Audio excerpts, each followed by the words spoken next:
बैल का दूध। हमेशा की तरह एक दिन मौका पाकर दरबारी बीरबल के खिलाफ बादशाह अकबर के कान भरने लगे। वे कहने लगे, जहां पनाह। बीरबल स्वयं को कुछ ज्यादा ही अक्लमंद समझता है। यदि वह इतना ही अक्लमंद है तो उसे कहिए कि वह बैल का दूध लेकर आए।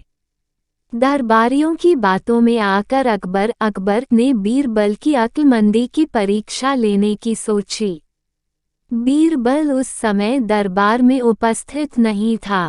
जब वह दरबार पहुंचा तो अकबर बोले, बीरबल, क्या तुम मानते हो कि दुनिया में कोई कार्य असंभव नहीं? जी हुजूर, बीरबल ने उत्तर दिया। तो ठीक है, हम तुम्हें एक काम दे रहे हैं। तुम्हें उसे 2 दिवस के भीतर करना होगा। फरमाइए हुजूर, आपके हर हुक्म की तामीली मेरा कर्तव्य है। बीरबल सिर झुककर अदब से बोला, जाओ जाकर बैल ऑक्स का दूध लेकर आओ। अकबर ने आदेश दिया। आदेश सुनकर बीरबल भौंचक्का रह गया। इधर दरबारी मन ही मन बड़े प्रसन्न हुए।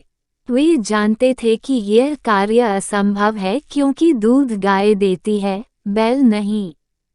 क्यों बीरबल, तुमने कोई जवाब नहीं दिया? अकबर बोले, बीरबल क्या कहता? वह बहस करने का समय नहीं था। हामी भरकर वह घर लौट आया। घर आकर उसने गहन सोच विचार किया। अपनी पत्नी और पुत्री से भी चर्चा की। आखिरकार सबने मिलकर एक उपाय निकाल ही लिया। उस रात बीरबल की पुत्री अकबर के महल के पीछे स्थित कुएं पर गई और पीट कर कपड़े धोने लगी। अकबर के महल की खिड़की उस कुएं की ओर खुलती थी। जोर जोर से कपड़े पीटने की आवाज सुनकर उनकी नींद खुल गई। खिड़की से झांकने पर उन्हें एक लड़की कुएं पर कपड़े धोती हुई दिखाई पड़ी। अकबर ने वहीं से चिल्लाकर उस लड़की से पूछा, बच्ची, इतनी रात गए कपड़े क्यों धो रही हो? बीरबल की पुत्री बोली, हुजूर, मेरी माता घर पर नहीं है। वे कुछ महीनों से अपने मायके में हैं। उनकी अनुपस्थिति में आज मेरे पिता ने एक बच्चे को जन्म दिया। दिन भर मुझे उनकी सेवा शुश्रूषा करनी पड़ी। कपड़े धोने का समय ही नहीं पाया, इसलिए रात में कपड़े धो रही हूँ। कैसी विचित्र बात कर रही हूँ बच्ची। आदमी बच्चे पैदा करते हैं क्या? अकबर कुछ नाराजगी में बोले, करते हैं हुजूर। जब बैल दूध दे सकता है तो आदमी भी बच्चे पैदा कर सकते हैं। बीरबल की पुत्री ने उत्तर दिया।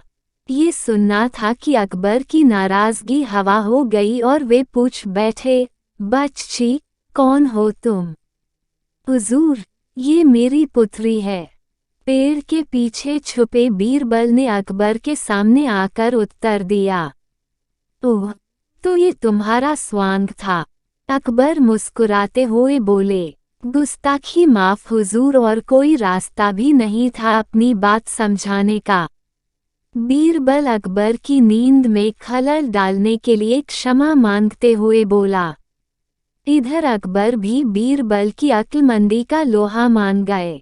अगले दिन रात का पूरा वृतांत दरबारियों को सुनाते हुए उन्होंने बीरबल को उसकी अक्लमंदी के लिए सोने का हार इनाम में दिया। दरबारी हमेशा की तरह जल भून कर रह गए।